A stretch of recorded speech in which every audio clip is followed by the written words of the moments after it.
ایک موضوع کے جو ابھی بھی ایک خاتون نے ہم سے کہا کہ ہم آپ کو لینے گئے تھے مجلس سے، ابھی سے مراد کچھ دن پہلے یہ خاتون ایک جگہ ملی تو انہوں نے کہا کہ آپ کو ہم لینے گئے تھے، ہمارے والد کی مجلس تھی، اس میں آپ کو لینے آئی تھی اور بھائی آئے تھے لینے. تو اس میں انہوں نے ہنس کے بتایا کہ جو چیزیں آپ نے پڑھی اس کے بعد ہمارے بھائیوں نے یہ کہا کہ تم نے مولانا کو بتایا تھا کہ گھر میں کیا کیا ہو رہا ہے.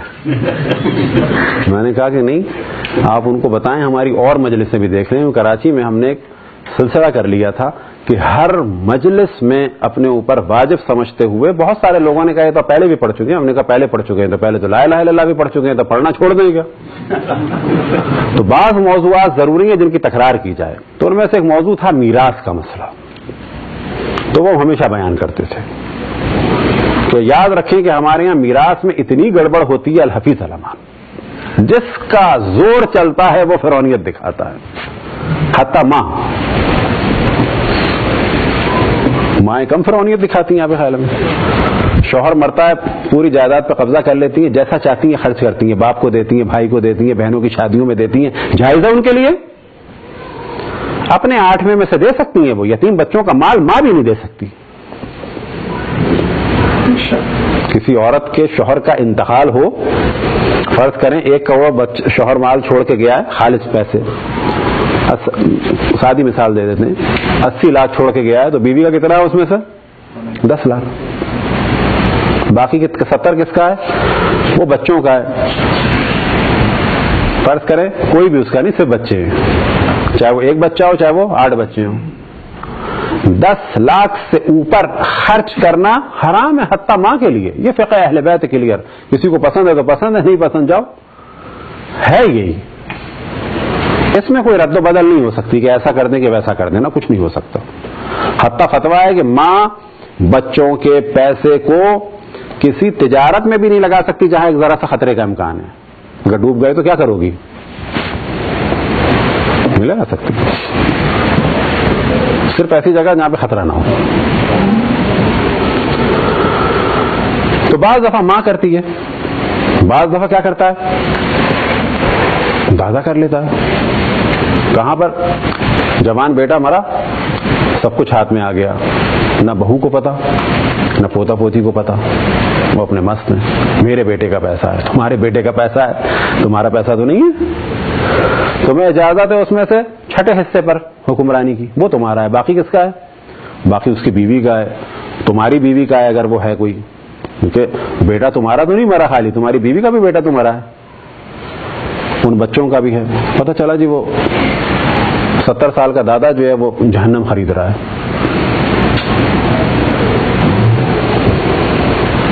بعض دفعہ یہ کام کون کرتے ہیں؟ بیٹے کرتے ہیں.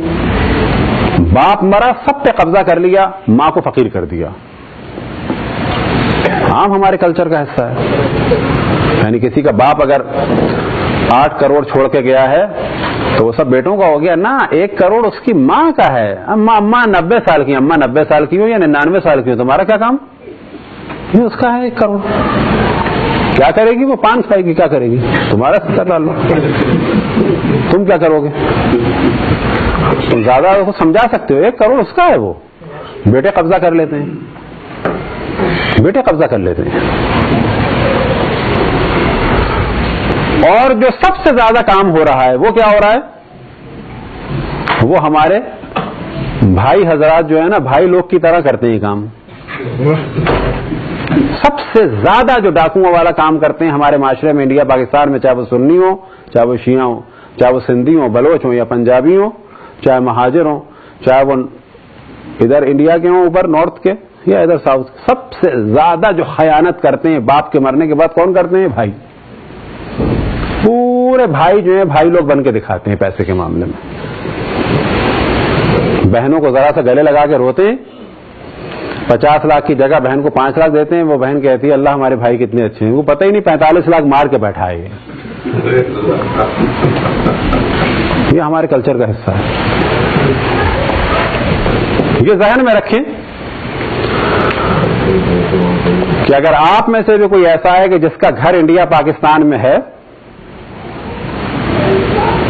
اور آپ کے اختیار میں ہے اور آپ جانتے ہیں یا تو اس کو خریدیں، چابی ہونے سے نہیں ہوتا کسی کا. آپ کو پتا ہے 3 بہنوں کا ہے، ان کو ان کا حصہ دیں، وہ بھی زبردستی نہیں دے سکتے آپ، اگر وہ راضی ہیں تو. اگر وہ کہتی ہیں ہم تو نہیں جائیں گے، ہم تو گھر میں رہیں گے، آپ ان کو منع نہیں کر سکتے، ان کے باپ کا گھر ہے. اگر وہ راضی ہیں تو مارکیٹ ویلیو پہ ان کو پیسہ دیں اپنے پاس سے، اور اگر وہ یہ کہہ رہی ہیں کہ ہمیں تو پیسہ چاہیے اور آپ کے پاس نہیں ہے، گھر بیچ دیں. یہ رونا کہ باپ کی نشانی، باپ کی نشانی، اللہ کا حکم یہ ہے حقدار کو اس کا حق دو.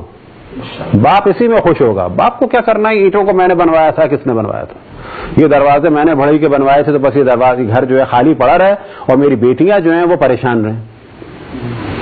فرض کریں آپ میں سے کوئی جانتا ہے گھر بکے گا تو بہن کی بیٹی کی شادی آرام سے ہوگی، اس کو پیسے دیں. یہ جو بہن پریشان ہے، باپ خوش نہیں ہے قطعاً اس سے، باپ خوش ہو یا نہ ہو اللہ خوش نہیں ہے. تو سب سے زیادہ اہم مسئلہ جو ہے یاد رکھیں میراث کا ہے کہ حقدار کو اس کا حق دیا جائے. اور ہمارے معاشرے میں بہنوں کا حق تو ایسے کھاتے ہیں جیسے کوئی مسئلہ ہی نہیں ہے. تو بعض دفعہ ہماری مجالس سے جو سب سے زیادہ نقصان ہوتا تھا کس کو ہوتا تھا، صدمہ ہوتا تھا، وہ بھائیوں کو اور ان کی ازواج مطہرات کو، کہ مولوی آ کے 480 کوٹھی کو جو ہمارے ہاتھ سے نکلوا دے گا.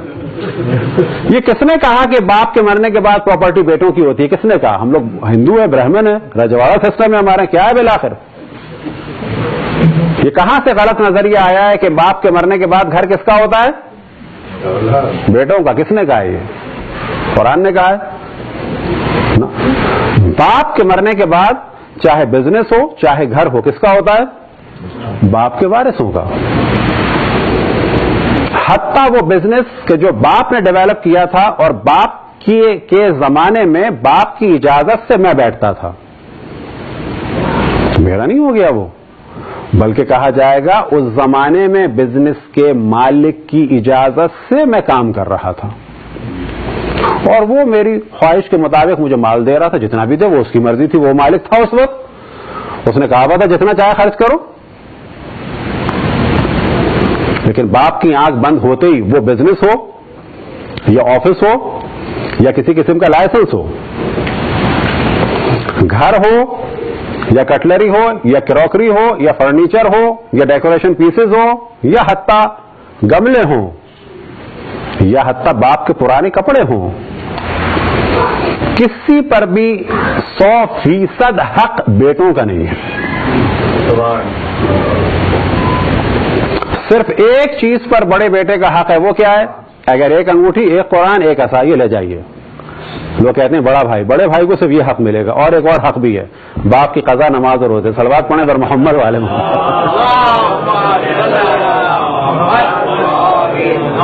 یہ ہے بڑے ہونے کی فضیلت، باپ کی قضا، نماز اور روزے. اس سے بڑھ کے ہے کوئی فضیلت؟ میراث وہی ہے. میراث میں سے نہیں ہے، اپنے خود کراؤ. تو یہ جو نظریات ہیں یاد رکھیں بالکل اہل بیت سے ٹکرا رہے ہیں، اور یہ بیان کرنا ہم پر ضروری تھا، ضروری ہے. اور اللہ کا شکر ہے کہ کراچی میں اس کو ہم نے اتنا بیان کیا، کوئی نہیں کہہ سکتا کہ اب اس کو میراث کے بارے میں نہیں پتا. تو سب سے زیادہ جو ظلم ہے وہ بہنوں کے حق پر ہوتا ہے. البتہ بہنیں کہتی ہیں بڑے مظلوم ہیں. اب تک خواتین خوش ہو رہی ہوں گی، اچھا تھوڑا خواتین کو بھی تنگ کر دیا جائے، وہ حرج نہیں ہے. یہی خواتین جب بھابھی بنتی ہیں تو پورا مال مارنے کے چکر میں ہوتی ہیں. میرے باپ کا انتقال ہو گیا، میرے بھائیوں نے سب کچھ میرا مار لیا، لیکن یہی خاتون نند کا مال مارنے میں شوہر کو اکساری ہوتی ہے کہ کیا کرو گے، چھت اپنے سر سے دے دو گے کیا؟ کلچر اگر بنانا ہے تو سیدھے سیدھے بنانا ہوگا. ایک عورت مرے تو اس کے باپ کا مال اس کو ملنا ہے، اور جب اس کی نند کا باپ مرے یعنی سسر مرے تو اس کو بھی اس کے باپ کا مال ملنا ہے. نہ یہ کہ نند کا مال میرے شوہر صاحب مار لے اور میں اپنے بھائی کو مال نہیں کھانے دوں گی. نہ، قانون جب بنے گا تو پورا پورا بنے گا. اور یہ وہ چیز ہے کہ جو بعض دفعہ بھائی لوگوں کو جو ہے بڑی کھلی، کیونکہ ہم نے واضح کہا کہ کل تک کارخانے میں تھے تو اس کی اجازت سے تھے. آج اگر کارخانے آفس میں جانا ہے تو ان کی اجازت سے جانا ہوگا کہ جو اب مالک بنے باپ کے بعد، باپ کی ملکیت کیا ہوئی؟ ختم ہو گئی. اب نہیں ہے وہ مالک، اب تو یہ مالک ہیں. اب یہاں بہنوں کو رائٹ ہے کہ آپ کارخانے میں داخل نہیں ہو سکتے. آپ ہمیں حساب دیں, ایک مینیجر ہم رکھیں گے, ماں کہتی ہے کہ ایک مینیجر میں رکھوں گی, بہنیں کہتی ہیں ہم تو خود آگے بیٹھیں گے, یا اپنی جانب سے کسی کو بٹھائیں گے. بھائی انکار نہیں کر سکتا, وہ نہیں کہہ سکتا کہ میرے باپ کا ہے, نہ تمہارے باپ کا ہے تو ان کے بھی باپ کا ہے. یہ وہ کھرا کھرا دین ہے کہ یاد رکھیں کہ یہ والا دین کسی سے اتنی جلدی ہضم نہیں ہوتا. ایسا دین ہضم ہوتا ہے کہ لاکھوں مال مار لو, ایک شیر مال بانٹ کے اللہ کو راضی کر لو. ایک شیر مال سے اللہ راضی نہیں ہوتا, یاد رکھیں. نہ حج و زیارت سے راضی ہوتا ہے, حج و زیارت آپ کا معاملہ ہے. اور اسلام کیا کہتا ہے کہ اگر میراث مار کے حج بھی کیا ہے تو جس ہوٹل میں جا کے رکیں اس کا کرایہ اگر اس مال سے دیا ہے تو اس میں بھی نہ غسل صحیح ہے نہ وضو صحیح ہے.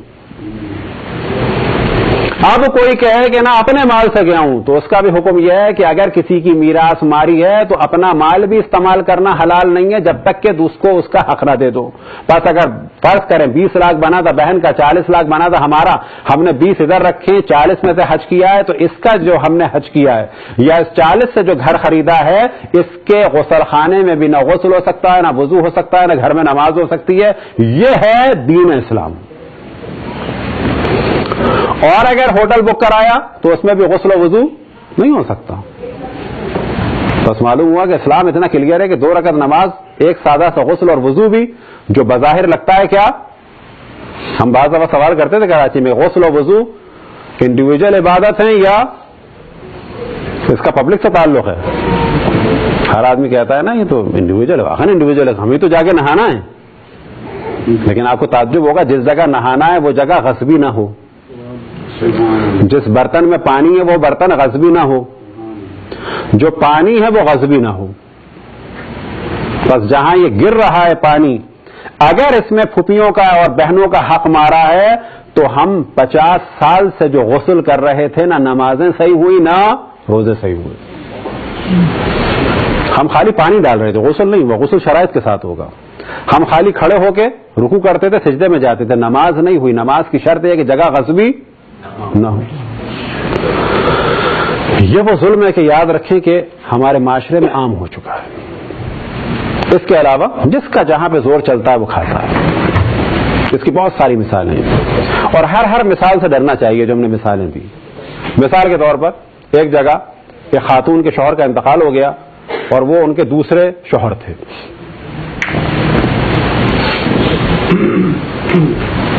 دوسرا شوہر ان کا مالدار تھا, پہلا شوہر غریب تھا, کوئی مال نہیں چھوڑا تھا. یا اگر چھوڑا بھی ہو تو شریعت کیا کہتی ہے, جو پہلے شوہر کے بچے ہیں ان کو مال ملے گا پہلے شوہر سے, نہ کہ دوسرے شوہر کا. اور جو دوسرے شوہر کے بچے ہیں اس کی جائیداد بٹے گی اس کے بچوں میں, کیونکہ ماں ایک ہے.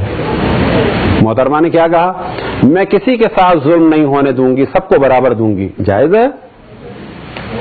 وہ اپنے حساب سے صحیح بات کر رہی تھی کہ میں اپنے بچوں کے ساتھ ظلم نہیں ہونے دوں گی. ان بچوں کے ساتھ پہلے شوہر کے سب کو برابر دوں گی. ان کو برابر دینے کا حق ہی نہیں ہے, یہ نظام اللہ کا ہے. بالکل اس کے برعکس ایک واقعہ کراچی میں ہوا, خود ہمارے جان پہچان کے لڑکے کے ساتھ, کہ خاتون کا انتقال ہو گیا. اس کے باپ نے ایک گھر جہیز میں دیا تھا اپنی بیٹی کو. اب یہ گھر کس کا ہوا؟ ان صاحب نے دوسری شادی کر لی. گھر کس کا ہے؟ اس عورت کا جو بچہ ہے اس کا گھر ہے یہ. ان صاحب نے اس گھر کو بیچ کے اپنے سارے بچوں کے درمیان دے دیا. جائز ہے یہ؟ حرام ہے بالکل. بالکل ایسے ایک اور کام ہوتا ہے, مثالیں یوں دے رہے ہیں کہ اپنے ارد گرد نہ ہونے دیں سب کچھ. بعض شریف جو بڑے بیٹے ہوتے ہیں ان کے ساتھ باپ ظلم کرتا ہے, اور وہ خصوصاً باہر رہنے والے جو بیٹے ہیں, وہ امریکہ میں بھی ہو سکتے ہیں اور خصوصاً دبئی اور سعودی عرب میں. پتہ چلا جوانی میں کمانے گئے, پیسہ بھیجتے رہے, چلو جو ان کی اجازت تھی کہ کھائیں پئیں شادیاں کریں سب کچھ ہو جائے. اب باپ کو انہوں نے پیسہ بھیجا کہ زمین خرید لیں, باپ نے زمین خرید لی. پھر باپ نے کو پیسہ بھیجا کہ اس گھر کو بنوا دیں, جی گھر بن گیا. زمین کے کاغذات باپ کے نام, گھر کے کاغذات باپ کے نام, ہر چیز کے کاغذات پانی بجلی گیس باپ کے نام. اب جب بیٹا 55-60 سال کی ایج میں انجائنا کے درد کے بعد واپس آیا تو پتا چلا کہ وہ گھر ابا کے مرنے کے بعد سب میں ڈیوائڈ ہو گیا. گھر کس کا تھا؟ ان بہن بھائیوں نے کبھی سوال کیا کہ گھر ابا کا تھا یا بھائی کا تھا؟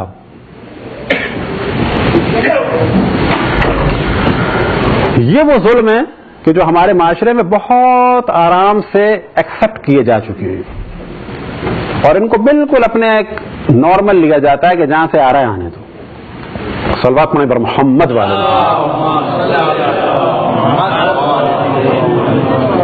اور یاد رکھیں کہ جس شریعت کو بچایا امام حسین نے وہ یہی شریعت ہے. یہ اس کا ایک حکم بیان ہوا ہے, باقی اور بہت سارے حکم ہیں. جس شریعت کو امام حسین نے بچایا وہ یہ شریعت ہے. اور یہی کمال ہے اس شریعت کا کہ کسی کا حق پامال نہ ہو. اور اس شریعت کو بچانے کے لیے امام حسین نے اپنا سب کچھ قربان کر دیا. برحمتك يا أرحم الراحمين وصلى الله على محمد وآله الطاهرين.